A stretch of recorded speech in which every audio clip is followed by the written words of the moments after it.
En el principio, cuando Dios formó los cielos y creó las huestes celestiales, dio vida a innumerables ángeles para que le sirvieran y adoraran.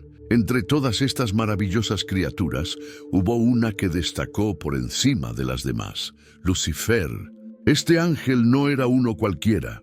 Era la obra maestra de la creación angelical, diseñado con un esplendor que ningún otro ser celestial poseía.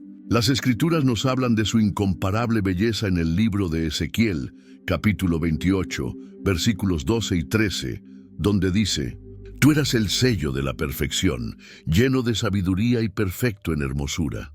Lucifer irradiaba luz, como su nombre lo indica, y su apariencia era de un esplendor indescriptible. Su brillo era tan intenso que parecía portar la luz misma, reflejando la gloria de Dios de una manera única. Lo que hacía aún más impresionante a Lucifer era su ornamentación. La Biblia nos dice que toda piedra preciosa era tu vestidura: sardónica, topacio, diamante, berilo, ónice, jaspe, zafiro, carbunclo, esmeralda y oro.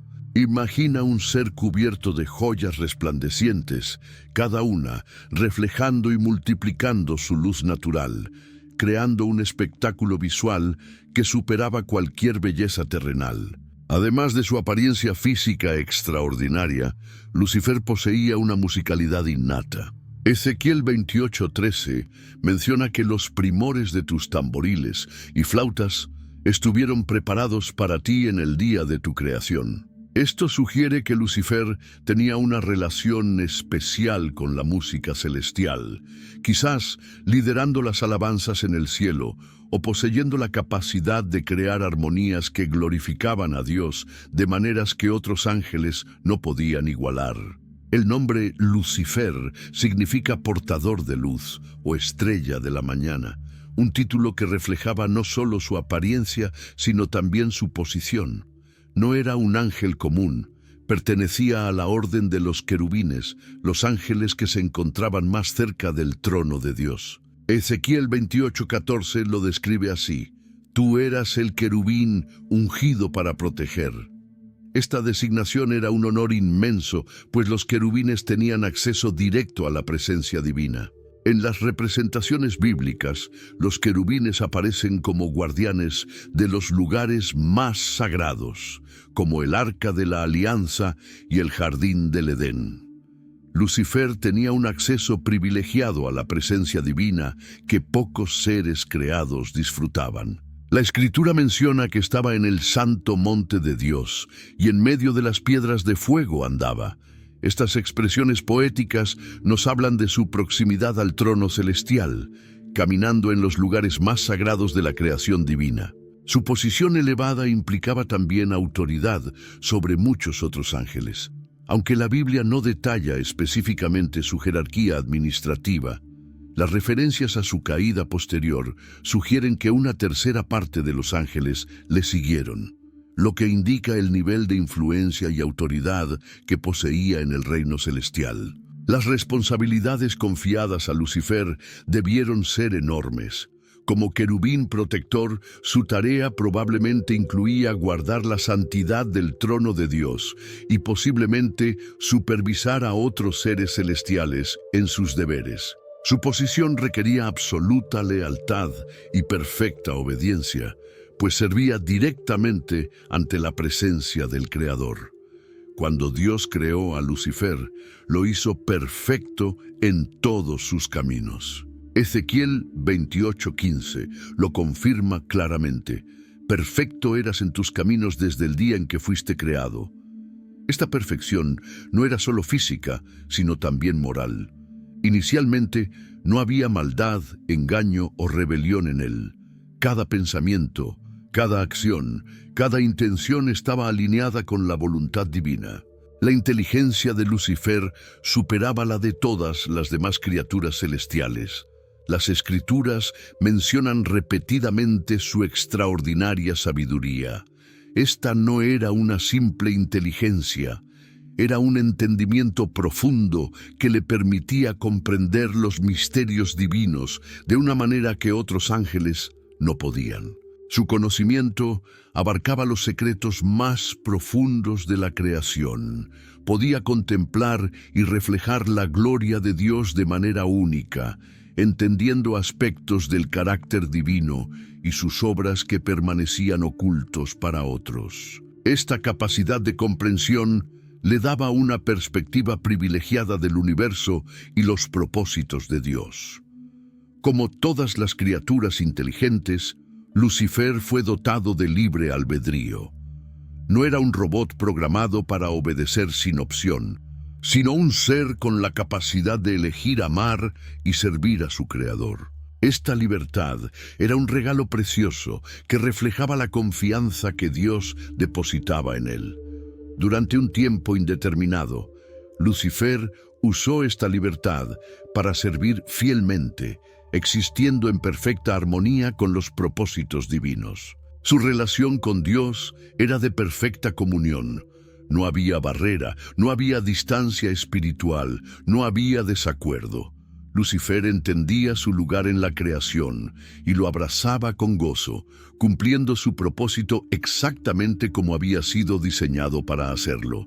Nadie sabe exactamente cuándo comenzó el cambio en Lucifer, pero en algún momento empezó a contemplar excesivamente su propia belleza y posición. Quizás fue durante un momento de adoración, cuando todos los ángeles reflejaban la gloria de Dios, que Lucifer notó cuánto más brillante era su luz comparada con la de los demás. O tal vez fue al recibir la admiración de otros ángeles que comenzó a disfrutar demasiado de la atención. Lentamente, las primeras semillas de vanidad echaron raíces en su corazón. Comenzó a considerar su belleza y sus dones como algo merecido, algo que le pertenecía por derecho propio, olvidando que todo lo que poseía era un regalo de su Creador. Su perfección, que debía glorificar a Dios, comenzó a ser motivo de autoexaltación. Con el tiempo, estos pensamientos evolucionaron hacia algo aún más peligroso: la comparación. Lucifer comenzó a compararse no solo con otros ángeles, a quienes claramente superaba, sino con el Creador mismo. ¿Por qué Él recibe toda la adoración? Pudo haberse preguntado, ¿acaso no merezco yo también ser adorado? La autosuficiencia comenzó a manifestarse en sus pensamientos. Empezó a creer que podía existir independientemente de Dios, que no necesitaba depender completamente de su Creador como fuente de vida y propósito. Este pensamiento, aunque sutil al principio, era el germen de la rebelión que vendría después. Lo que había comenzado como admiración por los dones recibidos se transformó gradualmente en envidia. Lucifer comenzó a codiciar la posición que solo a Dios le correspondía. Ya no estaba satisfecho con ser la criatura más exaltada, ahora deseaba la posición del Creador. Su percepción de su propia importancia en el plan divino se distorsionó completamente. Ya no se veía como un siervo, por muy exaltado que fuera, sino como alguien que merecía un estatus igual o superior al de Dios. Esta distorsión creció hasta convertirse en un deseo insaciable de mayor gloria y reconocimiento. La gran sabiduría que Dios había otorgado a Lucifer comenzó a corromperse. Lo que antes era un entendimiento puro y centrado en Dios, se transformó en astucia centrada en sí mismo. Su intelecto superior, en lugar de usarse para contemplar y adorar a Dios, se convirtió en una herramienta para cuestionar la autoridad divina. Con su mente brillante, Lucifer desarrolló argumentos sofisticados para justificar sus pensamientos rebeldes. Probablemente razonaba: si Dios es amor, ¿por qué exige adoración exclusiva? Si nos dio libre albedrío, ¿por qué no podemos elegir nuestro propio destino? Estos argumentos aparentemente lógicos escondían un motivo corrupto: el deseo de usurpar el lugar de Dios. La manipulación sutil de la verdad se convirtió en su especialidad. Podía tomar las verdades divinas y torcerlas ligeramente, manteniendo suficiente verdad para que sonaran convincentes, pero introduciendo pequeñas distorsiones que servían a sus propósitos. Esta habilidad para manipular la verdad sería más tarde la misma que usaría para tentar a la humanidad. La ambición comenzó a corromper cada aspecto de su entendimiento. Lo que antes veía claramente, su estatus como criatura y el derecho de Dios como creador, ahora lo veía a través del lente distorsionado de su propio orgullo. Esta corrupción fue progresiva. Cada pensamiento orgulloso llevaba a uno aún más corrupto. En secreto, Lucifer comenzó a planear contra el orden establecido por Dios. Ya no estaba satisfecho con ser el reflector más brillante de la gloria divina. Ahora quería su propia gloria independiente. Estos planes, al principio guardados solo en su corazón, eventualmente serían compartidos con otros ángeles. Su gran influencia, que debía usarse para liderar a otros en la adoración a Dios, se convirtió en un medio para sembrar dudas entre los ángeles. Con sutileza probablemente sugería preguntas como: ¿nunca han pensado que merecemos más? ¿Por qué debemos siempre ser siervos? ¿No nos ha dado Dios sabiduría y poder para gobernarnos a nosotros mismos? Lo que comenzó como pensamientos de orgullo en el corazón de Lucifer, eventualmente evolucionó en un plan cuidadosamente elaborado de insurrección. No actuó impulsivamente. Su rebelión fue planeada meticulosamente, utilizando toda la sabiduría que poseía para maximizar sus posibilidades de éxito. Lucifer no planeaba rebelarse solo. Sabía que necesitaría aliados, así que comenzó a identificar a aquellos ángeles que podrían ser receptivos a sus ideas. Probablemente se acercó primero a los que estaban bajo su autoridad directa, aquellos que ya le admiraban y confiaban en él. Para asegurar la lealtad de sus seguidores, Lucifer debió hacer promesas tentadoras. Les ofrecería posiciones de mayor autoridad en su nuevo orden, libertad de las restricciones divinas y la oportunidad de ser como dioses. Estas promesas, aunque imposibles de cumplir, eran lo suficientemente atractivas para convencer a muchos ángeles. Así se formó el primer ejército rebelde de la historia. Un grupo significativo de ángeles, seducidos por las promesas de Lucifer y convencidos por sus argumentos, decidieron unirse a su causa contra Dios. Según Apocalipsis 12:4, su cola arrastró la tercera parte de las estrellas del cielo, lo que muchos interpretan como una referencia a la proporción de ángeles que se unieron a su rebelión. La estrategia para desafiar la autoridad divina debió ser elaborada cuidadosamente. Lucifer sabía que no podía igualar el poder de Dios, pero quizás creyó que podía aprovechar el elemento sorpresa o explotar alguna supuesta debilidad en el gobierno divino. Los ángeles rebeldes probablemente fueron organizados en una estructura jerárquica bajo el liderazgo de Lucifer. Las escrituras posteriormente mencionan principados y potestades entre las fuerzas demoníacas, lo que sugiere que mantuvieron algún tipo de organización similar a la que tenían en el cielo, pero ahora corrompida y dirigida contra Dios. Finalmente, todo estaba listo para el confrontamiento definitivo. Lucifer y sus seguidores se prepararon para un acto que cambiaría para siempre el destino del universo. La primera rebelión contra el Creador estaba a punto de manifestarse abiertamente. Llegó el momento decisivo en que el orgullo de Lucifer se consolidó completamente y se manifestó en una rebelión abierta. Como nos dice Ezequiel 28:17, se elevó tu corazón a causa de tu hermosura, corrompiste tu sabiduría a causa de tu esplendor. Lo que había comenzado como semillas de vanidad, ahora había florecido en arrogancia plena. El profeta Isaías nos ofrece una descripción vívida de la ambición de Lucifer en el capítulo 14, versículos 12 al 14. «¿Cómo caíste del cielo, oh lucero, hijo de la mañana?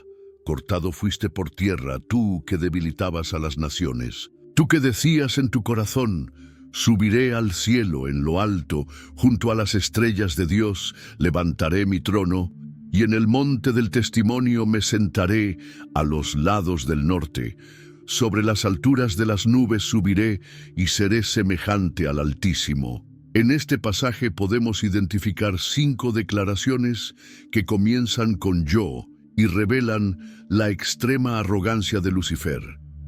Subiré al cielo, levantaré mi trono, me sentaré, subiré sobre las alturas, y finalmente, la más atrevida de todas, seré semejante al Altísimo. Esta progresión muestra cómo su ambición se fue intensificando hasta llegar al punto de querer usurpar el lugar de Dios. El deseo de ser semejante al Altísimo representaba el máximo acto de blasfemia y rebelión. Lucifer no solo quería más poder o reconocimiento, quería ser adorado como Dios, recibir lo que solo al Creador le corresponde. La rebelión contra Dios y el orden celestial ya no era un simple pensamiento o plan secreto. Ahora se había convertido en una declaración abierta de guerra. Lucifer había cruzado una línea que no tenía retorno. Su desafío a la autoridad divina estaba ahora a la vista de toda la creación. En su arrogancia, Lucifer intentó ocupar el trono divino. No sabemos exactamente cómo se desarrolló este intento, pero representó el primer pecado del universo. Antes de este momento, la creación existía en perfecta armonía con la voluntad de Dios. Este acto de rebelión introdujo el mal en el universo, con implicaciones cósmicas que afectarían eventualmente a toda la creación. La rebelión de Lucifer desencadenó el primer conflicto en la historia del universo, una guerra en el reino celestial. El libro de Apocalipsis, capítulo 12, versículos 7 al 9, nos ofrece un vistazo retrospectivo de este evento cósmico. Entonces hubo una guerra en el cielo. Miguel y sus ángeles lucharon contra el dragón, y lucharon el dragón y sus ángeles, pero no prevalecieron, ni se halló ya lugar para ellos en el cielo. Miguel, uno de los arcángeles principales, asumió el papel de defensor de la gloria divina. Lideró a los ángeles que permanecieron leales a Dios contra las fuerzas rebeldes de Lucifer. Este conflicto no debe imaginarse necesariamente como una batalla física con armas como las conocemos, sino como un confrontamiento de voluntades y poderes espirituales. La intensidad de esta batalla celestial debió ser extraordinaria. Aunque las Escrituras no nos dan muchos detalles sobre cómo se desarrolló exactamente, podemos imaginar un conflicto de proporciones cósmicas que sacudió los fundamentos mismos del cielo. El libro de Apocalipsis nos da una idea de cuántos ángeles siguieron a Lucifer en su rebelión, cuando menciona que su cola arrastró la tercera parte de las estrellas del cielo. Muchos estudiosos interpretan esto como una indicación de que aproximadamente un tercio de los seres angélicos se unieron a la rebelión, una cantidad significativa que demuestra la influencia que Lucifer tenía. A pesar de su número y del poder que poseían, la derrota de las fuerzas rebeldes era inevitable. Ningún poder creado, por grande que sea, puede prevalecer contra el Creador omnipotente. La Biblia simplemente declara, pero no prevalecieron, indicando la futilidad absoluta de su intento. El resultado de esta guerra fue la expulsión de Lucifer y todos sus seguidores del reino celestial. Jesús mismo parece referirse a este evento cuando dice en Lucas 10:18, «Yo veía a Satanás caer del cielo como un rayo». Esta expulsión fue total y definitiva, como dice Apocalipsis, ni se halló ya lugar para ellos en el cielo. Las puertas del paraíso celestial se cerraron para ellos para siempre. Con su expulsión del cielo vino un cambio profundo en la identidad del que una vez fue el más bello de los ángeles. Ya no sería conocido como Lucifer, el portador de viéndose luz, sino como Satanás, que significa adversario o acusador. Este cambio de nombre refleja su nueva posición como enemigo declarado de Dios y de todo lo que es bueno. Aunque la Biblia no describe en detalle la transformación física que Lucifer pudo haber sufrido, muchas tradiciones e interpretaciones teológicas sugieren que su apariencia cambió drásticamente como resultado de su rebelión. La perfección y belleza que una vez lo caracterizaron dieron paso a una forma corrupta que reflejaba la oscuridad de su corazón.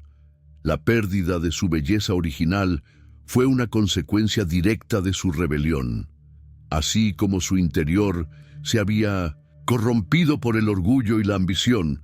También su apariencia externa debió reflejar esta corrupción. El ser que una vez reflejaba la gloria de Dios, ahora estaba separado de la fuente de toda belleza.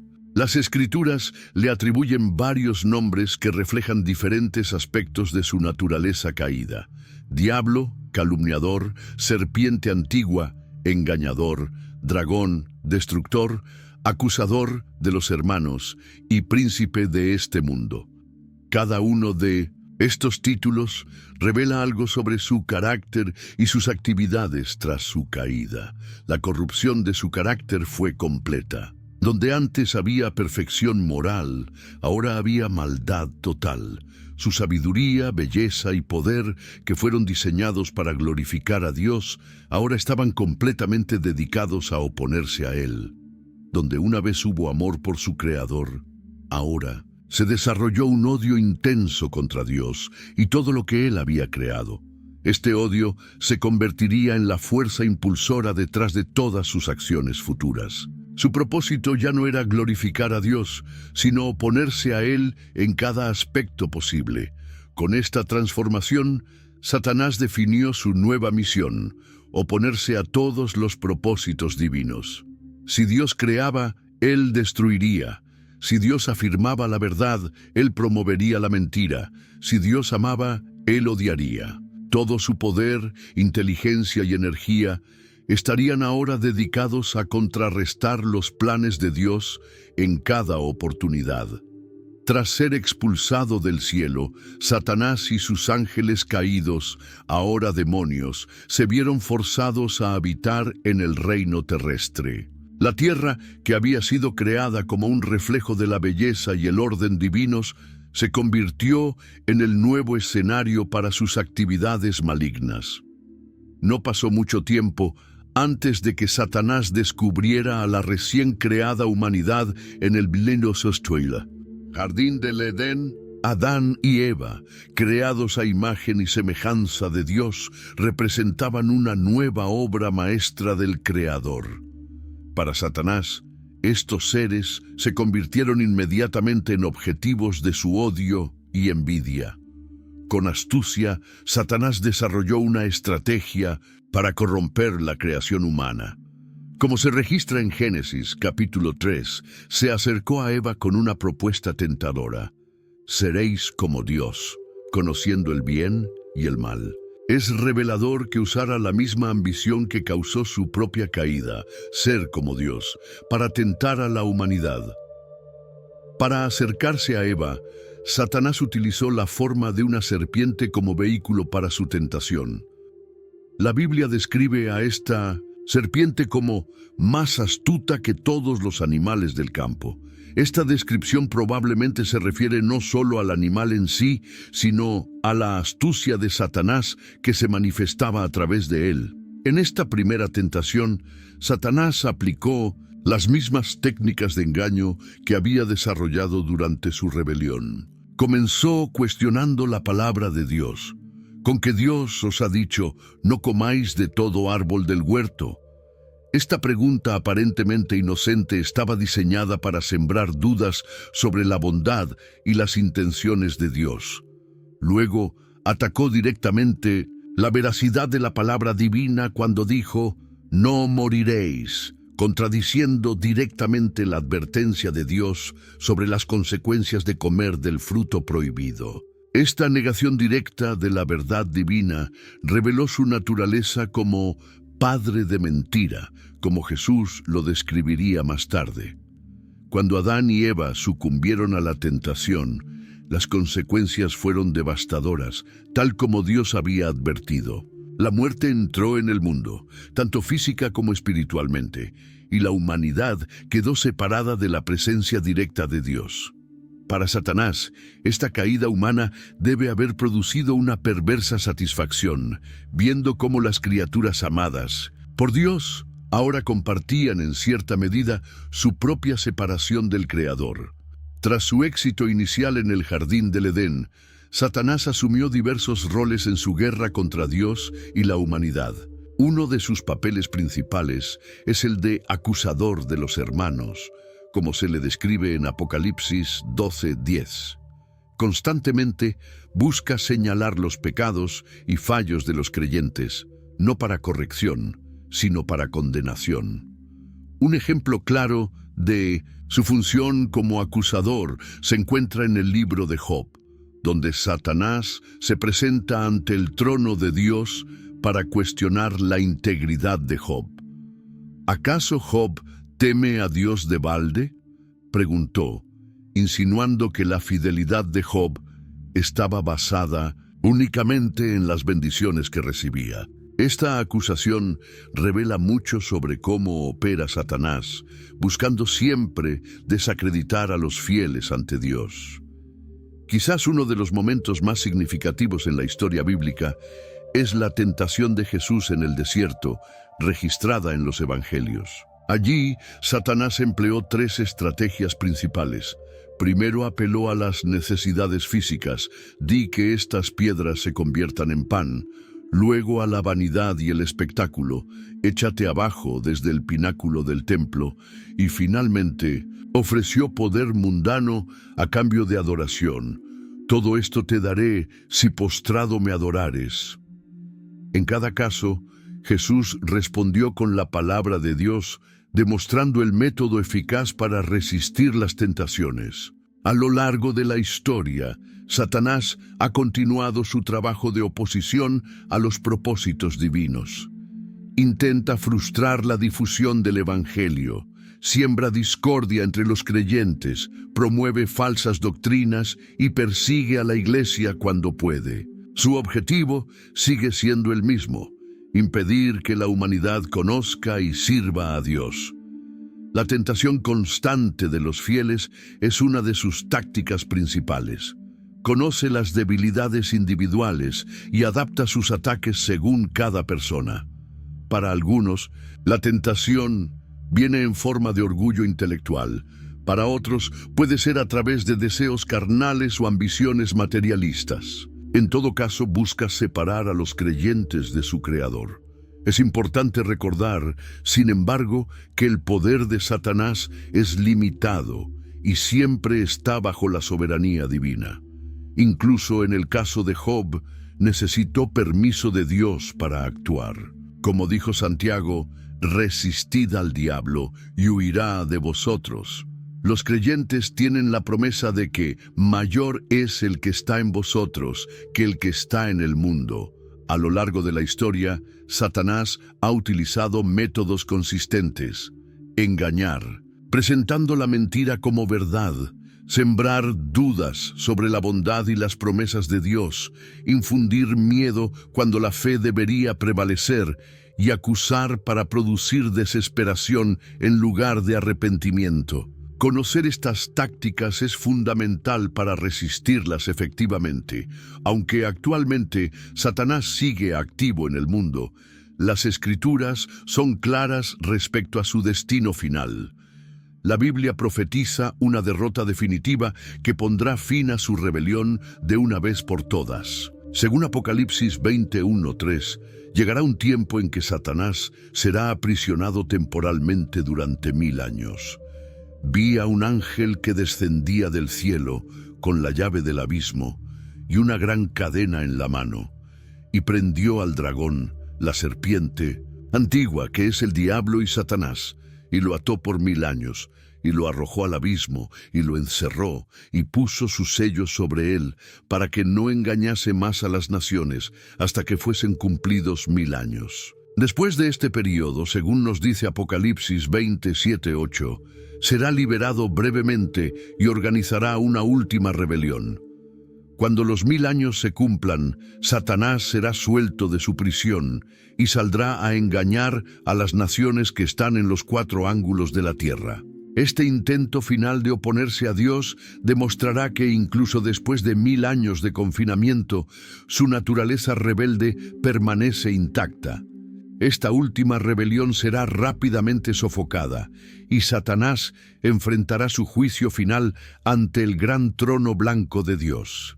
No habrá defensa posible, ni excusas, ni escapatoria.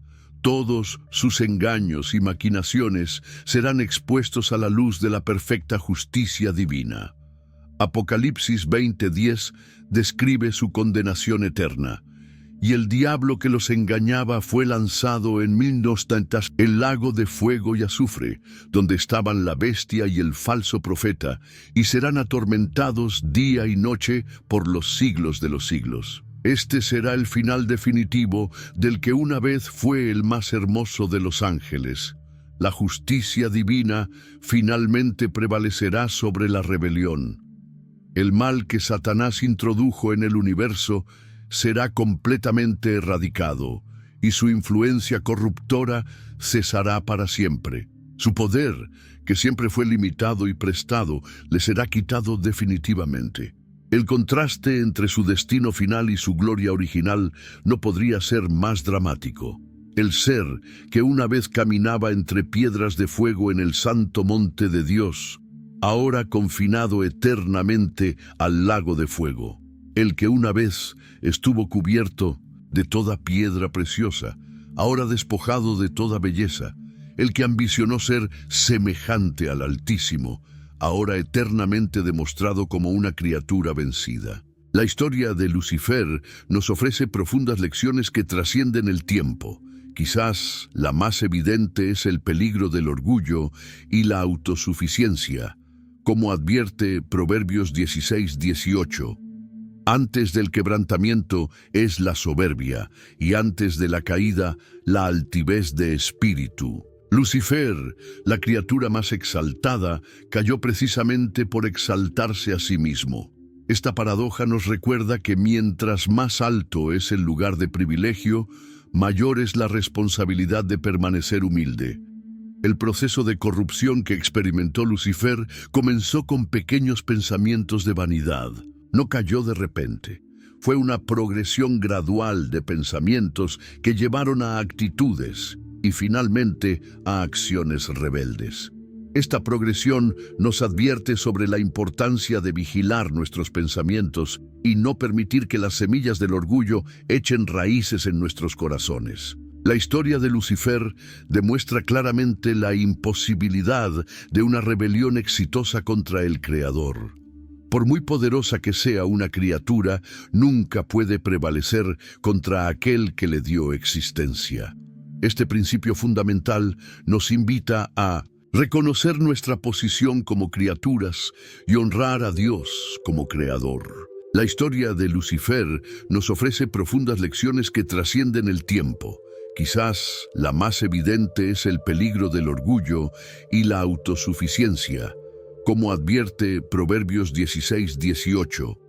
Antes del quebrantamiento es la soberbia, y antes de la caída, la altivez de espíritu. Lucifer, la criatura más exaltada, cayó precisamente por exaltarse a sí mismo.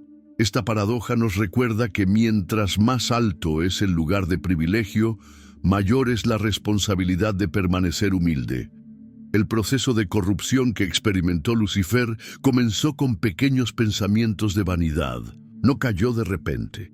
Fue una progresión gradual de pensamientos que llevaron a actitudes y finalmente a acciones rebeldes. Esta progresión nos advierte sobre la importancia de vigilar nuestros pensamientos y no permitir que las semillas del orgullo echen raíces en nuestros corazones. La historia de Lucifer demuestra claramente la imposibilidad de una rebelión exitosa contra el Creador. Por muy poderosa que sea una criatura, nunca puede prevalecer contra aquel que le dio existencia. Este principio fundamental nos invita a reconocer nuestra posición como criaturas y honrar a Dios como Creador. Es sorprendente notar que el patrón de engaño que Satanás utilizó en el jardín del Edén, cuestionar la bondad de Dios, distorsionar sus palabras y prometer falsamente la deidad, sigue siendo el mismo que utiliza hoy. Sus tácticas apenas han cambiado porque siguen siendo efectivas. Reconocer estos patrones es el primer paso para resistirlos. La historia de Lucifer también nos muestra la soberanía divina incluso sobre las fuerzas del mal. Aún en su rebelión, Satanás no escapó del control de Dios. Como se ve en el caso de Job, necesitaba permiso divino para actuar. Esta verdad nos recuerda que, aunque el mal existe, nunca está fuera del control de Dios, y Él puede usar incluso las intenciones malvadas para cumplir sus propósitos buenos, como vemos en la historia de José. Vosotros pensasteis mal contra mí, mas Dios lo encaminó a bien. Otro aspecto importante es la certeza de la justicia final. Aunque Satanás ha operado por milenios, sembrando destrucción y muerte, llegará el día en que enfrentará la justicia perfecta. Esta certeza nos consuela cuando vemos el mal aparentemente sin castigo en el mundo actual. Como dice Pablo en Romanos 16:20, y el Dios de paz aplastará pronto a Satanás bajo vuestros pies. Finalmente, la historia de Lucifer nos ofrece una esperanza para la humanidad redimida. Es extraordinario pensar que los seres humanos, inferiores en poder y naturaleza a los ángeles, pero redimidos por Cristo, ocuparán en cierto sentido el lugar que Lucifer perdió. Como dice 1 Corintios 6:3, ¿o no sabéis que hemos de juzgar a los ángeles? Esta promesa nos recuerda el asombroso plan de redención de Dios, que transforma a pecadores caídos en hijos del Rey. Si este video te ha ayudado a entender mejor las Escrituras o te ha hecho reflexionar sobre tu propia vida espiritual, te invito a que te suscribas a nuestro canal. Cada semana compartimos historias bíblicas explicadas de manera clara y profunda para fortalecer tu fe y conocimiento. No olvides darle like a este video y compartirlo con amigos y familiares que puedan beneficiarse de estas enseñanzas. Recuerda que al compartir este contenido estás ayudando a que más personas conozcan las verdades bíblicas en un mundo que tanto las necesita. Nos vemos en el próximo video con otra apasionante historia de la Biblia. Dios te bendiga.